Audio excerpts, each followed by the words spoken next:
Hey, salut les self-rénovatrices, salut les self-rénovateurs, j'espère que vous vous portez super bien. Si tu cherches à reconstruire, à construire une charpente pour pouvoir après y poser une couverture dessus, bien évidemment, tu es au bon endroit. Maintenant qu'on l'a déconstruit et qu'on veut reconstruire correctement, on va utiliser que des matériaux de réemploi déjà déconstruits sur la maison, comme ça coûte 10 fois moins cher. Je vais te montrer comment bien incliner ta toiture, comment incruster tes poutres directement dans un mur en parpaing et dans un mur en pierre, comment les fixer bien, les sceller, et puis on va voir une échelle à débord, on va voir comment remonter des parpaings sur un ancien mur en parpaing pour que ce soit bien solidaire et bien solide. Tous ces petits détails, eh bien c'est dans cette vidéo, on continue. N'oublie pas de t'abonner, de laisser des petits commentaires, de laisser des petits pouces en l'air, et puis je vous dis bonne vidéo, allez, à bientôt. Bon, maintenant que j'ai déglingué tout mon mur, que j'ai de la place pour poser mes petites poutres, petit niveau laser, et en fait je prépare mon petit solivage sur le mur d'en face, comme ça je vais pouvoir faire mon inclinaison tranquille. Maintenant il faut que je prenne mon niveau laser qui est là-bas, je vais le mettre sur le mur ici, et je vais prendre ce niveau-là sur toute la longueur, je vais tracer un trait, et comme ça après tous les 60, je vais pouvoir reproduire l'emplacement de mes poutres suivant l'épaisseur de chaque poutre que je vais mettre, mais le niveau doit être exactement pareil partout pour qu'après je puisse faire mon contre-latage, mon latage nickel chrome. Allez, c'est parti. Bon, j'ai commencé à faire l'emplacement des empreintes pour mes futures poutres, donc elles n'ont pas toutes la même hauteur, etc. Donc mes empreintes sont différentes. J'ai numéroté, et puis là je suis en train de remplacer la frisette, la vieille frisette qu'il y avait, par du parpaing. Donc tu peux constater que dans mon rang de parpaing, j'ai des piquets d'ancrage là, tu vois, que j'ai posé à l'intérieur. Il y en a un là-bas, il y a celui-là, voilà, il y a celui-ci, et puis j'en ai mis un dernier au bout là-bas, le long de la poutre. Donc c'est rentré dans les parpaings, et en fait c'est rentré jusque dans l'ancien mur, hein, sur une vingtaine de centimètres. Comme ça va faire la jonction nickel entre mon ancienne maçonnerie et ma nouvelle maçonnerie. Donc pour vous expliquer comment j'ai fait, là c'est une autre astuce justement de briscard. Là ici je vais attaquer mon deuxième rang avec ce demi-parpaing qui est ici. Donc j'ai ouvert le dessus du parpaing, et en fait j'ai fait des trous, je mets du scellement chimique, et ensuite je vais poser, hop, une vers le haut, une vers le bas, peu importe, mais je vais poser ces deux petites cannes là, comme ça, et ça va être pris directement après avec mon mortier à l'intérieur. Scellement chimique ici, et puis le mortier, plus mon mortier qui va coller mes parpaings entre eux. Donc comme ça, il y aura de la résistance dans ce sens. Et ça, je le fais un rang sur deux. Donc au premier rang, je ne l'ai pas fait, puisqu'au premier rang, il y a ici mes barres de fer. Comme ça sera nickel. Bon, allez, maintenant que tu as les petites techniques, après le reste, c'est juste envoyer des parpaings les uns sur les autres. Juste un dernier petit truc, les parpaings, quand tu les chevauches en quinconce, tu commences avec un demi-parpaing sur le deuxième rang, puisque là j'ai commencé avec un parpaing entier. On ne chevauche jamais à moins de 1/3 de parpaing. Voilà, allez, ça c'était la dernière astuce. Bon, voilà ce que ça donne une fois que j'ai envoyé du mortier dans mes petites ouvertures. Donc mes deux bouts de ferraille sont à l'intérieur. Ces tiges là, tu vois, là ici, là je vais ouvrir un peu plus, et je vais remplir de mortier, comme j'ai fait à l'autre là-bas, et comme j'avais fait à celle-là. Là j'ai ouvert, et c'est pareil, je vais remplir de mortier ici. Comme ça, ma tige, elle sera bien prise dans le parpaing, et j'aurai une bonne tenue. Sans oublier, bien évidemment, de remplir les jonctions de parpaing, etc. Et puis on continue, hein, jusqu'au bout. Et après, il y a de la découpe un peu à faire. Bon, tu vois, les petites découpes, hein. Voilà, mais bon, faut que ça s'enfile pile poil sous la poutre. Et à la fin, là, quand j'aurai fini, je te montrerai, juste avant de finir, je te montrerai encore une petite astuce supplémentaire pour que la poutre soit bien fixée, et à ce mur, et en même temps à mon rajout en parpaing ici. Allez, à toutes. Bon, maintenant que mon arase est terminé, quasi fini, il faut que je m'occupe ici à cet endroit là de poser la barre qui va permettre de reprendre mon câble d'électricité 400 volts là, qui va jusqu'au poteau là-haut, pour pouvoir le fixer à nouveau dessus. Allez, c'est parti. Pour ça, rien de compliqué, ma barre elle est ici, je l'ai décapée aux deux endroits où je vais poser, souder une grande équerre ici, une grande équerre là, et comme ça je viendrai le glisser sous ma poutre, visser des deux côtés, comme ça, ça bougera plus. C'est parti.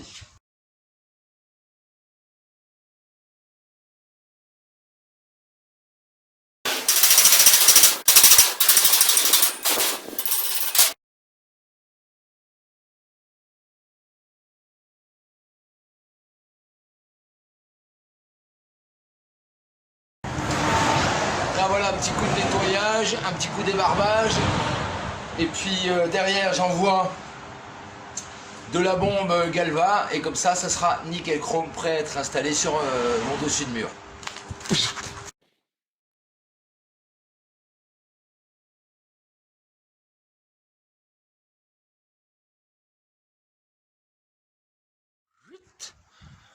Voilà, la mission de l'après-midi est réalisée. Il fallait faire les trous tout au bout dans le mur pour pouvoir inclure les poutres à l'intérieur. Tailler les poutres toutes à la même longueur. Donc toutes celles-là, j'ai pas eu besoin de les rallonger. Et puis jusque après les deux dernières ici que tu m'as vu faire, la fameuse enture à mi-bois. Et donc comme ça me permet que tout mon toit soit prêt pour recevoir ensuite mon litonnage, etc. pour pouvoir refaire ma toiture. Malgré ça, j'ai pas encore fait mes ouvertures ici pour que tout soit de même niveau. En fait, je vais incruster les poutres dans le mur. Bon, ce matin, on s'est fait rincer la gueule, mais quelque chose de mignon. Tu peux mater le temps, hein, c'est pas encore super ouf, mais il pleut plus, ça sèche. Donc la mission cet après-midi, c'est de incruster tous les pieds de poutre dans le mur et garder la référence ici avec cette poutre. Donc avec le niveau, je vais faire mon niveau au fur et à mesure. Et en même temps, il faut que je garde la largeur de 60 cm entre chaque poutre. Alors, j'aime autant dire que là, il y a un vent à décorner les cocus. Donc, je vais poser le téléphone, impossible de le mettre sur un pied. Donc désolé, et je te montre le résultat après. Allez. Donc voilà, j'ai fait un petit mortier bâtard pour pouvoir prendre mon crochet qui est bien pris dans ma poutre. Comme ça, je suis bien à plat. Et c'est pris sous les pierres. Et en plus, je suis quasiment à la bulle. Il y a un petit réglage à faire, mais c'est 3 fois rien. Et j'ai respecté mes 60 cm qui sont également aussi là-bas. Entre chaque poutre, j'ai 60. Donc il faut que je respecte aussi cette distance. Bon, voilà ce que ça donne. Après, là, ce que je vais faire, je vais finir de combler un petit peu. Et puis ensuite, je vais faire par-dessus, je vais couvrir directement avec du mortier, un bon petit mortier bien costaud. C'est comme ça qu'on fait pour finir les arrases de haut de mur comme ça. Donc voilà, hein, t'as capté, hein. Voilà la petite accroche. Et puis j'accroche une poutre sur 2, c'est largement suffisant. Et en même temps, tu peux regarder, hein. Voilà, on est à la bulle et comme ça, c'est impeccable. Bon, ça y est, on a fini d'inclure toutes les poutres, les 10 poutres qu'on avait besoin de mettre. Il a fallu casser le mur ici, là, rentrer plus dans la maison pour pouvoir mettre la petite dernière au fond là-bas.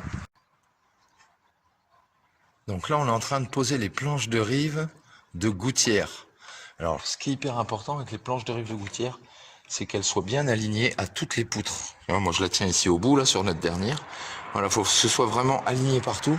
Et après, là, on va mettre des pointes de 120. Alors nous, on met des pointes de 120 parce que notre planche de rive, elle fait 4 cm d'épaisseur.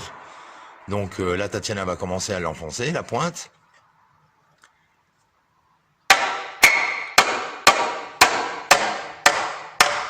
Là, on entend quand ça rentre dans le bois, là, on l'avait déjà planté à l'avance, hein, on avait traversé la première épaisseur. Voilà.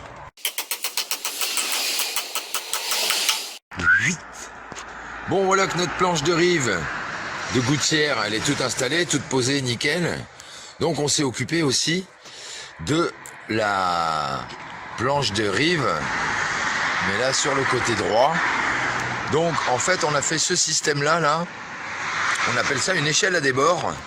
Donc on a fait ça pour pouvoir se mettre au même niveau que l'autre toiture et surtout pour que l'eau ne coule pas directement contre le mur. Et puis surtout c'est qu'après à l'extérieur, nous on fera de l'ITE, de l'isolation thermique par l'extérieur sur 20 cm. Donc ça sera nickel. Comme ça on aura quand même encore un débord malgré notre isolation thermique extérieure. Donc 20 cm à l'extérieur, 10 cm d'isolation à l'intérieur. On aura nos 30 cm d'isolation. On va être nickel beau. Alors cette échelle à débord, il y a plusieurs façons de la faire. Donc le système c'est que on a fait des entures à mi-bois. Là, c'est un emboîtement, on fait une encoche dans le morceau de bois comme ça et une encoche dans la poutre. Et là, j'ai pu me permettre de le faire parce que cette poutre, elle est posée sur les parpaings que j'ai rajoutés au début. Et en fait, on a rajouté des ancrages en acier qu'on a encochés dans les 3 poutres ici. Et ensuite, on les a mis maçonnés directement dans les parpaings.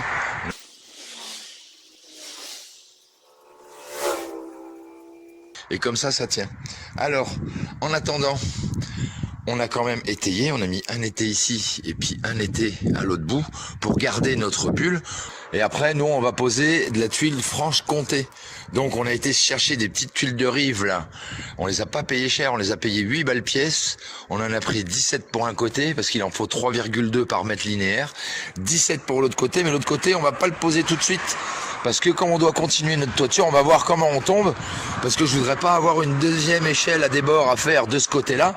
Sachant que l'été prochain, on va continuer à ouvrir là tout ce bazar, à tout casser et continuer à mettre la toiture dans ce sens-là pour profiter du beau soleil et après pouvoir poser toute une palanquée de panneaux photovoltaïques. Bon, allez, on continue.